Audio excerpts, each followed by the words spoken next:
గాంధీ గారు నమస్తే అండి. మరి నిన్న వైఎస్ఆర్సీపీ పార్టీ నాయకులు అమరావతిలో పెనుమాక ఉండవల్లి గ్రామ రైతులకి న్యాయం చేయటం కోసం అమరావతి రావటం, అక్కడ కొంతమంది లోకేష్ గోండాలు రౌడీలు వచ్చి వాళ్ళ మీద దాడి చేశారని చెప్పేసి పెద్ద ఎత్తున వైసీపీ నాయకులు ఎవరైతే వచ్చారో వాళ్ళందరూ ప్రెస్ మీట్లు పెట్టి మాట్లాడుతూ ఉన్నారు. అసలు వాళ్ళు రావటం కానీ వాళ్ళ మీద దాడి చేయడం ఈ అంశం మొత్తం మీద అమరావతి ప్రాంత రైతుగా మీరు ఏ విధంగా రియాక్ట్ అవుతారు? అందరికీ నమస్కారం. ముఖ్యంగా అంబటి రాంబాబుని చెప్పుకోవాలి. ఇప్పుడు అంబటి రాంబాబు మరి లేళ్ల అప్పిరెడ్డి వీళ్ళిద్దరు గుంటూరు జిల్లా వాసులేగా.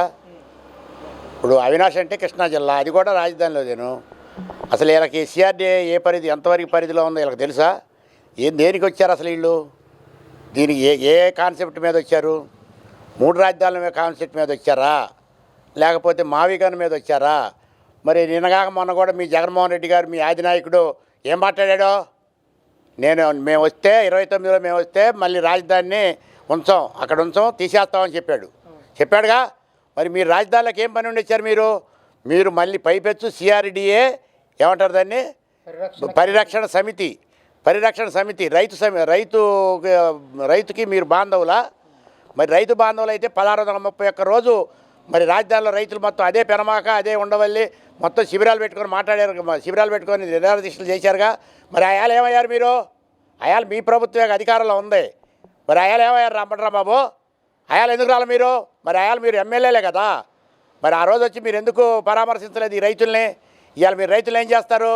ఆ రోజేమో మీరు బూట్కాలతో దండిచ్చారు, మరి రైతులకు బేడీ లేపించారు, ఎస్సీల మీద ఎస్సీ ఎస్టీ అట్రాసిటీ కేసులు పెట్టించారు, మరి జైల్లో వేశారు. మరి నన్ను కూడా జైల్లో వేశారుగా. నన్ను కూడా 30 రోజులు జైల్లో వేశారు రా బాబు. మరి ఆ రోజు ఏమయ్యారంటున్నా మీరంతా? యారు దాక్కున్నారు? మీరు మనుషులేనా? మీరు కడుపు తినేది అన్నమేనా? కంపనప్పుడు గడ్డి ఏమైనా తింటున్నారా? ఇలా ఏమని వచ్చారు మీరు? అసలు రాజధానిలోకి ఎందుకు వస్తారు మీరు? రాజధానికి మేము వ్యతిరేకం అంటున్నారు, దేనికి వస్తారు మీరు? ఏమడిగారు మిమ్మల్ని? అక్కడ ఉన్న మహిళలు కానీ రైతులు కానీ ఏమడిగారు? అయ్యా మీరు రాజధానికి జై కొట్టి రాండి అంతే తప్ప మీరు లేదా రావడానికి లేదన్నారు. అంతేగాని మిమ్మల్ని ఏమైనా నొక్కి వంకాళ్ళు ఇచ్చారా? మిమ్మల్ని ఏమన్నా ఏమనలేదుగా మిమ్మల్ని. మరి అన్నప్పుడు మీరు ఎందుకు మాట్లాడతారు? రైతులు గోండాలా? ఇక్కడ ఉన్న గోండా రైతులా? గతంలో మీరు ఏం చెప్పారు తెలుసా?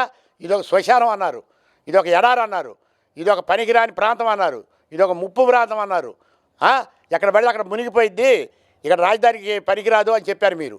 ఇన్ని చెప్పిన వాళ్ళు మీరు దేనికి వచ్చారు? మీరు ఎవరు సంకనాకన వచ్చారు? మీరు రైతులు మీ దగ్గరకు వచ్చారా? ఎవరు మీ దగ్గరకు వచ్చారు? రైతులు మీ పార్టీ వాళ్ళే మీ దగ్గరకు వచ్చారు. అది మీరు వాళ్ళంతకు వాళ్ళు రాలా. మీరు పిలిచి మీరు తాడేపల్లిలో మీటింగ్ పెడితే వచ్చారు అంతే తప్ప మీకోసం మీరు రాలా. మీకు తెలుసో లేదో మరి ఇవాళ మరి గవర్నమెంట్ మేము అడుగుతాం, చంద్రబాబు నాయుడు గారిని ఏదైనా ఉంటే మేము అడుగుతాం, లోపాలుంటే మేము అడుగుతాం. మరి అట్ట తీసుకున్నారు భూములు, లాక్కున్నారు భూములు. మీరు చూసారా? మీరు చూస్తారా అండి? మీరు నిజంగా నిన్న ఉండవల్లి ఎన్నో పెనమాకలే వచ్చారు, కానీ మీరు కనీసం మందడం తుళ్ళూరు వచ్చి ఉండడితే మిమ్మల్ని వెనక బానించేవాళ్ళు కాదు. ఇది వాస్తవం నేను చెప్తున్నా. అంటే దీని మీద జగన్మోహన్ రెడ్డి గారు కూడా ట్విట్టర్లో ఒక ట్వీట్ చేయడం జరిగింది. రాజధాని బాధిత రైతులకు పరామర్శకు మేము వెళ్తే వాళ్ళకి అండగా నిలబడితే తప్ప అని చెప్పి జగన్మోహన్ రెడ్డి అడుగుతున్నారు. మీరు అండగా నిలబడటానికి ఎప్పుడు నిలబడ్డారా? మీరు అండగా గతంలో ఏమయ్యారంటున్నా? మీరు ఇలా అండగా నిలబడటానికి వస్తున్నారు కరెక్టే. ఆ రోజు ఏమయ్యారు? ఆ రోజు బాధిత రైతులు కాదా? భూములు ఇచ్చిన రైతులు కాదా? ఆ రోజు నిరాదీక్షలో కూర్చొని మరి పాదయాత్ర చేసింది. మరి న్యాయస్థానం టు దేవస్థానం పెడితే ఏం చేశారు మీరు? అన్నాల్లో ఇసుక కలిపారు. ఎక్కడ మాకు షెల్టర్ ఎవరికి ఇస్తే వాళ్ళని బెదిరించారు మీరు. ఆ రోజు రైతులు కదా? ఆ రోజు గుండెకోయిలా ఏమైనా ఉంది? ఆ రోజు ఉన్న రైతులే, నిన్న ఉన్న రైతులే. ఒక పార్టీ కాదు మాకు కావాల్సింది. మాకు రాజధాని నిర్మాణం కావాలనే ఇక్కడ రైతులు కోరుకుంటున్నారు, భూములు ఇచ్చిన రైతులు మొత్తం. అంతే తప్ప నువ్వైతే ఏంది, చంద్రబాబు నాయుడు గారు అయితే ఏంది, ఇంకొకళ్ళు అయితే ఏంది, మాకేంది రాజధాని నిర్మాణం కావాలి. మరి 5 సంవత్సరాలు మీరు రాయి మీద రాయి పెట్టారా? 3 రాజధానులు అన్నారు, ఒక రాజధాని అన్న కట్టారా? ఏం కట్టారు మీరు? అది తప్పితే బురదలటానికి ఇప్పుడున్న కూటమి ప్రభుత్వం మీద బురదలటానికి తయారయ్యారు మీరు. అంటే అమరావతిలో జరుగుతున్న అవినీతిని కానీ ఆ చంద్రబాబు చేస్తున్న అక్రమాలను కానీ బయటపడతాయని చెప్పే మా కమిటీ నాయకులను ఎవరిని కూడా అమరావతి రాకుండా అడ్డుకుని దాడి చేశారని చెప్పేసి జగన్మోహన్ రెడ్డి చెప్తా ఉన్నారు. 5 సంవత్సరాలు మీరు ఏం చేశారంటున్నా? 5 సంవత్సరాలు మరి చేసే అప్పుడు లేదా? అప్పుడు జరగలేదు అవన్నీ? అప్పుడు కూడా జరిగిందిగా. జరిగితే ఉన్నారు మీరు అంతా గ్రాఫిక్స్ అన్నారు. మరి ఇవాళ ఎందుకు మరి మీరు వచ్చారు? ఏం చేద్దామని వచ్చారు మీరు? ఎవరి మీద మీరు నిఘా వేస్తారు? ఇక్కడ ఏం అరాచకం జరగట్లేదు. అరాచకం జరిగితే మేము ఊరుకుంటాం రైతులమే? ఇక్కడ ఏది జరిగినా మేము ఊరుకోం. తెల్లారిపాటి మీడియాకి ఎక్కుతాం. ఇక్కడ అరాచకమైన జరగట్లా, వర్కులు జరుగుతున్నాయి, బ్రహ్మాండంగా రాజధాని డెవలప్ అవుతుంది. డెవలప్ అయ్యే ప్రాంతానికి మీరు వచ్చి మీరు రైతులు ఉద్ధరిస్తారా? మీరు రైతులు ఉద్ధరించే వాళ్ళు ఏం చేస్తారు? ఈ భూములు ఇచ్చిన రైతులకే మీరు కౌళ్ళు వేయాల. మేము కోర్టులకు వెళ్ళిన దాకా మీరు కౌళ్ళు వేయాల. ఎందుకైలా? కోర్టుకు వెళ్ళి వచ్చిన తర్వాత కూడా మీరు కోర్టు ఇచ్చినా కూడా మీరు కౌళ్ళు వేయాల. మమ్మల్ని ఎన్ని ఇబ్బందులు పెట్టారు మీరు. డొక్కల్లో మహిళలు డొక్కల్లో దండించారు, పేడ ఆర్టిస్టులు అన్నారు, మరి వైశ్యాల రాజధాని అన్నారు. ఎన్ని బలకాలు అన్ని బలికారు మీరు. మీరు పలకండి ఏది? మీరు ఏం పలకలేదు చెప్పండి. అసభ్య పదజాలం ఏం మాట్లాడాలి మీరు? ఎన్ని బూతులు తిట్టారు మీరు? ఎన్ని బూతులు తిట్టారా మీరు?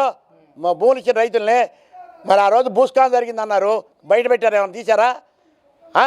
R5 జోన్ తీసుకొచ్చి చెట్టు భూముల కాడికి పంచారు మీరు రాజధాని చెడగొడటానికి. చెట్టు భూములు ఇచ్చి దాంట్లో ఇల్లు ఏమైనా కట్టగలిగారు మీరు? ఎక్కడో కట్టాం, అక్కడ కట్టాం, ఎక్కడ కట్టారో మాకెందుకు? మా రాజధానిలో రైతుల గురించి మేము అడుగుతున్నాం.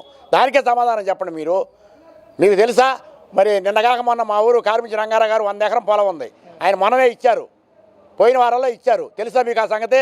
మీరు ఎవడో ఒకరిని పట్టుకొని మీ నాయకుడిని ఒకటి భుజాన్ని వేసుకొని మీ ఇష్టానుసారం మాట్లాడతారా?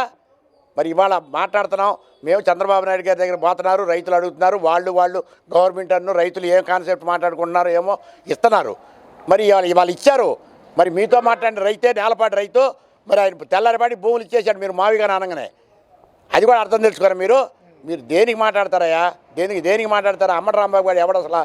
నువ్వెవడో అమ్మటి రాంబాబు? నువ్వు మాట్లాడదానికి అరువుడు నువ్వు? రాళ్లతో దాడి చేసి మమ్మల్ని చంపేస్తారా? అసలు ప్రజాస్వామ్యం ఉందా? పట్టపగలే ప్రజాస్వామ్యాన్ని కూనీ చేశారన్న. మేము టీవీలో చూస్తూనే ఉన్నాం. రాళ్లతో ఎవరు కొట్టింది మాకు తెలుసు, రాళ్ళు ఎవరేసింది మాకు తెలుసు, కోడిగుడ్లు ఎవరేసింది మాకు తెలుసు, అన్నీ తెలుసు. రాళ్ళు వేసింది మీరు, కోడిగుడ్లు వేసింది మీరు, దౌర్జన్యాలు చేసింది మీరు. మా రైతులు ఎప్పుడు దౌర్జన్యానికి పాల్పడరు. దౌర్జన్యానికి పాల్పడితే 1631 రోజు దీక్షలు చేయరు, పాదయాత్రలు చేయరు. మేము ఎప్పుడు శాంతియుతంగా చేసాం. ఎక్కడైనా సరే 19 నుంచి 24 మధ్యలో ఎక్కడైనా వాల్ పోస్ట్ చింపినట్టు కానీ ఎక్కడైనా రక్తపాతం కానీ చూసారా మీరు? లేదా మేము ఎన్ని ఆర్టీసీ బస్సులు తగలబెట్టాలా, ఎన్ని గవర్నమెంట్కి లాసులు చేయాలి మేము చేసామేమన్నా? మీరు చేశారు. ఎక్కడైనా మీరు చేసి రాజధాని రైతుల మీద బుర్ర చిమ్ముతున్నారు మీరు. ఇప్పుడున్న కోట ప్రభుత్వం మీద బుర్ర చిమ్ముతున్నారు మేము. మీకు అసలు 11 సీట్లు లేవు. మీరు ఎట్ట ప్రతిపక్ష హోదా కలిగిన వాళ్ళు మీరు ఏ ప్రతిపక్ష హోదా? మేము ప్రతిపక్ష వాళ్ళం అంటారు. అమ్మటి రాంబాబు నువ్వు ఎట్ట ప్రతిపక్ష హోదా అవుతా? నీకు డిపాజిట్ రాలా సత్యపల్లిలో, నువ్వు అవుతావా? ప్రతిపక్ష హోదా నువ్వు ఉంటుందా నీకు? ఇంకా మాకు లేదు చెప్పాలంటే. మా కాంగ్రెస్ పార్టీ ప్రతిపక్ష హోదా లేదు, మేము రాకూడదు. అయినా కానీ మేము మాట్లాడతాం. ఎందుకు మాట్లాడతాం? మేము రాజధాని కోసం మాట్లాడుతున్నాం. మీకోసమో ఏ పార్టీ కోసమో ఏ నాయకుడి కోసమో మాట్లాడతలా. మా రాజధాని మీరు చిన్నాభిన్నం చేయడానికి, రైతుల మధ్యలో కుంపట పెడతానికి మీరు వచ్చి మీ ఇష్టానుసారం మాట్లాడుతున్నారు. ఎవరైనా గుర్తుపెట్టుకోండి, మీరు ఒకటే గుర్తుపెట్టుకోండి, మీరు ఏమి చేయాలనుకున్నా మీ వల్ల ఏమి కాదు. ఎందుకంటే 152 సీట్లలో వచ్చి 11 సీట్లలో పడ్డారు మీరు. ఈసారి అది కూడా ఉండవు మీకు, గుర్తుపెట్టుకోండి మీరు. అంటే ఇదే కమిటీ పేరుతో మళ్ళీ కనుక అమరావతి ప్రాంతానికి ఈ వైసీపీ నాయకులు వచ్చి ఏమన్నా చేద్దామని చూస్తే మీ ప్రతిచర్య ఎలా ఉంటుందండి? మా ప్రతిచర్య ఈసారి కట్టుదిట్టంగా ఉంటుంది. నిన్నైతే ఎవరు లేరు అక్కడ. 2 గ్రామాల ప్రజలే, 29 గ్రామాల ప్రజలు లేరు. వాళ్ళు కనుక అనౌన్స్ చేసి మేము వస్తున్నామని చెప్పమని మరి ఏం జరిగిద్దో అదే, ఏం జరగాలో అదే జరిగిద్ది. ఉంటే ఉంటాం, పోతే పోతాం రాజధాని రైతులమే. మాకేం ప్రాణాల మీద ఆశ లేదు. మాకు అన్నీ అయిపోయినాయి, వచ్చిన పనులు మొత్తం. మాకేం ఇబ్బందులు లేవు. మీరు ఒకవేళ అనుకుంటున్నారేమో, మీరు ఎన్ని చేయాలో అన్ని చేస్తున్నారా రాజధానిలో?